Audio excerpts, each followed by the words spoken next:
ग्राम गोविंदपुर में एक किसान रहता था जिसका नाम रमेश था। वह ईमानदार और परिश्रमी था, लेकिन उसकी आर्थिक स्थिति बहुत खराब थी। मौसम की मार, फसलों की बर्बादी और कर्ज के बोझ ने उसे अंदर तक तोड़ दिया था। रमेश को बचपन से एक बात सिखाई गई थी, भगवान जिसे देना चाहते हैं उसे ही देते हैं। वह इस बात पर विश्वास करता था और हर साल पूरी मेहनत से खेतों में काम करता, लेकिन सूखा, बेमौसम बारिश और कीट पतंगों की मार से उसकी फसलें हमेशा नष्ट हो जातीं। धीरे धीरे उसने भाग्य को ही अपनी तकदीर मान लिया। एक दिन गांव में एक संत आए। वह घर घर जाकर लोगों को उपदेश देते थे। रमेश भी उनकी बात सुनने गया। संत ने कहा, मनुष्य का भाग्य ईश्वर के हाथ में नहीं, बल्कि उसके अपने हाथ में होता है। रमेश ने झिझकते हुए पूछा, महाराज, अगर भाग्य हमारे हाथ में होता तो मैं भी आज संपन्न होता। मैं तो वर्षों से मेहनत कर रहा हूँ, लेकिन हर बार नुकसान ही उठाता हूँ। संत मुस्कुराए और बोले, कल सूर्योदय से पहले मेरे पास आओ, तुम्हारे प्रश्न का उत्तर वहीं मिलेगा। अगले दिन सूरज निकलने से पहले ही रमेश संत के पास पहुंचा। संत ने उसे एक बीज दिया और कहा, यह कोई साधारण बीज नहीं, बल्कि भाग्य का बीज है। अगर तुम इसे ठीक से बो तो यह तुम्हें अपार धन और खुशहाली देगा, लेकिन ध्यान रहे, इसे वहीं उगाएगा जो अपने भाग्य को स्वयं बदलना चाहता है। रमेश ने संत की बातों को गंभीरता से लिया और उस बीज को अपने खेत में सबसे उपजाऊ जगह पर बो दिया।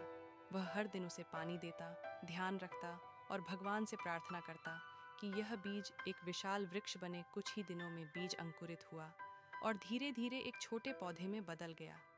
लेकिन तभी एक समस्या आ गई। गांव में पानी की भारी किल्लत हो गई। कई किसान खेती छोड़कर दूसरे गांवों की ओर चले गए, लेकिन रमेश ने हार नहीं मानी। उसने अपने खेत के पास ही एक कुआं खोदने का निर्णय लिया। गांव वालों ने हंसी उड़ाई, अरे रमेश, तू अपने भाग्य को जबरदस्ती बदलना चाहता है। अगर ईश्वर को देना होता तो पहले ही बारिश कर देता। लेकिन रमेश डटा रहा। महीनों की कड़ी मेहनत के बाद कुएं से पानी निकला। अब उसका पौधा और खेत दोनों सुरक्षित थे। यह देखकर गांव के लोग हैरान रह गए। रमेश का पौधा अब एक छोटे पेड़ का रूप लेने लगा था। लेकिन तभी एक और समस्या आ गई। गांव में टिड्डियों का हमला हुआ। उन्होंने कई किसानों की फसलें नष्ट कर दीं। रमेश ने फिर से हार मानने से इनकार कर दिया। उसने अपने खेत के चारों ओर नीम के पेड़ लगाए और गांव के कुछ बुद्धिमान बुजुर्गों से प्राकृतिक उपाय सीखे। जल्द ही उसके खेत में टिड्डियों का प्रभाव कम होने लगा। वर्षों की मेहनत के बाद रमेश का भाग्य का बीज एक विशाल वृक्ष बन चुका था। उस वृक्ष में इतने मीठे फल लगे कि आसपास के गांवों से व्यापारी उसे खरीदने आने लगे। उसकी आय कई गुना बढ़ गई। रमेश अब संपन्न हो चुका था। उसने गांव में एक स्कूल और एक छोटा सा मंदिर बनवाया, ताकि कोई और बच्चा भाग्य के भरोसे न बैठे, बल्कि अपनी मेहनत से अपनी तकदीर बनाए। संत फिर से गांव में आए।